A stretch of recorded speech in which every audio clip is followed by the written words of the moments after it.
ပုံမြင့်ချစ်သူတတမီမီလေးတို့မင်္ဂလာပါနော်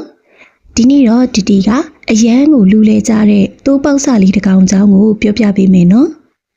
တခါတော့ကတိုးလေးတေးသေးလေးတစ်ကောင်ရှိတယ်သူလေးကခန္ဓာကိုယ်တေးသေးလေးပဲရှိသေးပေမဲ့ညံတော့အင်မတန်ကြီးတယ်တဲ့တနေ့တော့သူကသူ့ရဲ့အဖွားစီကိုတွားလဲမယ်ဆိုပြီးတော့ထွက်လာခဲ့တယ်လမ်းမှာတောခွေးကြီးတစ်ကောင်နဲ့တွားပြီးတော့တွေ့ပါလေရောတဲ့တောခွေးကြီးကတလုတ်စာလောက်ပဲရှိတဲ့တိုးပေါက်စာလေးကိုကြည့်ပြီးတော့တိုးကလေးမင်းကငါစားရမယ်လို့ပြောလိုက်တယ်ဒါပေမဲ့တိုးလေးကတော့နည်းနည်းလေးမှမကြောက်ပဲနဲ့အခုလိုပြန်ပြောလိုက်တယ်အဖွားအိမ်ကိုကျုပ်သွားမယ်ဝါတဲ့အခါမှကွယ်ကျုပ်ရဲ့အသားကိုဝါလို့ရဲစားလိုက်ပါတော့ကွယ်တောခွေးကလည်းအဲ့ဒီခါမှဟုတ်တာပဲအခုဒီကောင်လေးကတေးသေးလေးပဲဆိုတော့သူပြန်လာလို့ဝါဖီးလာတဲ့အချိန်ကျမှငါအဝစားရမယ်အဲ့ဒီလိုတွေးပြီးတော့တိုးလေးကိုပြန်လွတ်ပေးလိုက်တယ်တိုးလေးလည်းရှေ့ဆက်ထွက်လာပြီးလမ်းတနေရာမှာလက်ထကြီးတစ်ကောင်နဲ့ထပ်ပြီးတော့တွေးပြန်ပါလေရောတဲ့လက်ထကြီးလည်းတလုတ်စာလောက်ပဲရှိတဲ့တိုးငယ်လေးကိုကြည့်ပြီးတော့တိုးကလေးမင်းကငါစားရမယ်လို့ပြောလိုက်တယ်အဲ့ဒီခါမှလည်းတိုးကလေးကနည်းနည်းလေးမှကြောက်လန့်တုန်လှုပ်ခြင်းမရှိဘဲနဲ့အခုလိုပြန်ပြောလိုက်တယ်အဖွားအိမ်ကိုကျုပ်သွားမယ်ဝါတဲ့အခါမှကွယ်ကျုပ်ရဲ့သားကိုဝါလို့ရဲစားလိုက်ပါတော့ကွယ်လက်ရကြီးကလည်းစဉ်းစားလိုက်တယ်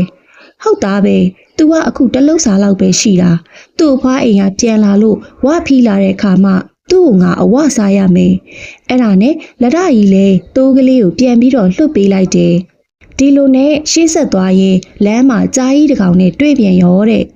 ကြားကြီးကလည်းတိုးကလေးကိုစားမယ်လို့ပြင်လိုက်တဲ့အချိန်မှာတိုးကလေးကရှေ့ရတရိတ်ဆန်တွေကိုပြောခဲ့သလိုပဲအဖွားအိမ်ကိုကျုပ်သွားမယ်ဝါလာတဲ့အခါမှကွယ်ကျုပ်ရဲ့သားကိုဝါလို့ရဲစားလိုက်ပါတော့ကွယ်ဆိုပြီးတော့အားလုံးကိုမလိမ့်တစ်ပတ်နဲ့ပြောခဲ့တာပေါ့နောက်ဆုံးမှာတော့တိုးကလေးကတောထဲမှာရှိတဲ့သူ့ရဲ့အဖွားအိမ်ကိုရောက်သွားတော့တာပေါ့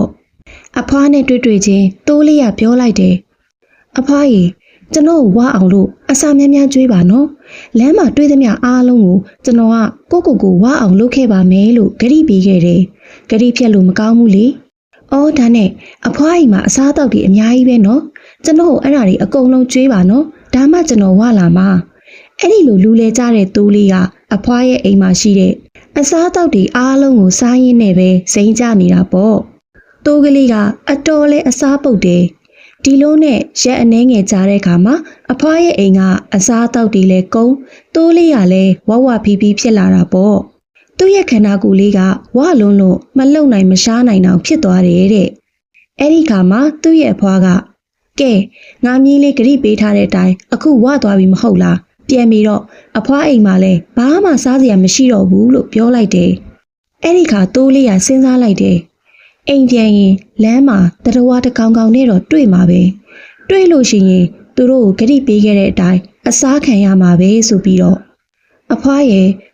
အိမ်ကအိုးစီဒိုးဘက်ကလေးကိုကျွန်တော်ကိုပေးလိုက်ပါလားအဲ့ဒီအိုးစီဒိုးဘက်လေးထဲမှာကျွန်တော်ဝင်ပြီးတော့လှိမ့်သွားလိုက်လို့ရှိရင်အိမ်ကိုမြင်ပြန်ရောက်မှာပဲပြီးတော့လမ်းမှာဘာအန်နီရမှလည်းမတွေ့တော့ဘူးပေါ့အဲ့လိုပြောလိုက်တယ်ဒါကြောင့်သူ့အဖွားလည်းဒိုးဘက်ကလေးထဲမှာသူ့ရဲ့မြီးလေးစိမ့်နဲ့နေလို့ကောင်းအောင်တေးသေးချာချာပြင်ဆင်ပေးပြီးတော့သူ့မြီးလေးကိုပေးလိုက်တယ်တိုးကလေးလည်းအိုးစီဒိုးဘက်ထဲမှာစိမ့်နဲ့ဝင်နေပြီးတော့လှိမ့်သွားတာပေါ့ဒီလိုနဲ့မကြခင်မှာပဲကြားကြီးနဲ့အရင်ဆုံးသွားတွေ့တာပေါ့ကြားကြီးကမေးလိုက်တယ်ဒိုးဘက်လေးငယ်တိုးလေးပဲမှာလဲကွယ်ပြောပြစမ်းပါကွယ်အဲ့လိုမေးလိုက်တဲ့အခါကြားကြီးရဲ့အတန်ကိုမှတ်မိသွားတဲ့တိုးလေးကအထဲကနေပြီးပြန်ပြောလိုက်တယ်တိုးငယ်လေးတစ်ကောင်ရဲ့လက်ရာကြီးကစားသွားတယ်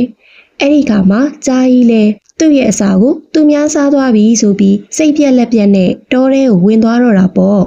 တိုးလေးလဲဝမ်းသာအားရနဲ့ကြိတ်ရီပြီးတော့ရှေ့ဆက်ပြီးလှိမ့်လာခဲ့တယ်နောက်ထပ်တွေ့ရတာကတော့လက်ထကြီးပေါ့လက်ထကြီးကလည်းအိုးစီဒိုးဘက်လေးကိုမေးလိုက်တယ်အိုးစီဒိုးဘက်လေးငယ်တိုးကလေးဘယ်မှာလဲကွယ်ပြောပြစမ်းပါကွယ်အဲ့ဒီခါမှာတိုးကလေးတကောင်ရဲ့တော်ခွေးကြီးကစားလိုက်တယ်အဲ့လိုပြောလိုက်တော့လက်ထကြီးလည်းစိတ်ပြက်လက်ပြက်နဲ့ပဲပြန်သွားတော့တာပေါ့နောက်ဆုံးမှာတော့တော်ခွေးကြီးနဲ့သွားတွေ့တယ်တော်ခွေးကြီးကလည်းအိုးစီဒိုးဘက်လေးကိုတွေ့တော့မေးလိုက်ပြန်တာပေါ့အိုးစီဒိုးဘက်လေးငယ်တိုးကလေးဘယ်မှာရှိပါတယ်ပြောပြစမ်းပါကွယ်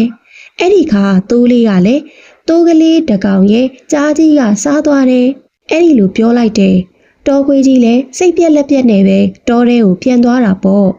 ဒီလိုနဲ့ပဲအိုးစီတိုးဘက်တဲကသိုးငယ်လေးကသူ့ရဲ့အိမ်ကိုအန်နီရဲ့ကင်းကင်းနဲ့လုံခြုံစွာပြန်ရောက်သွားတော့တာပေါ့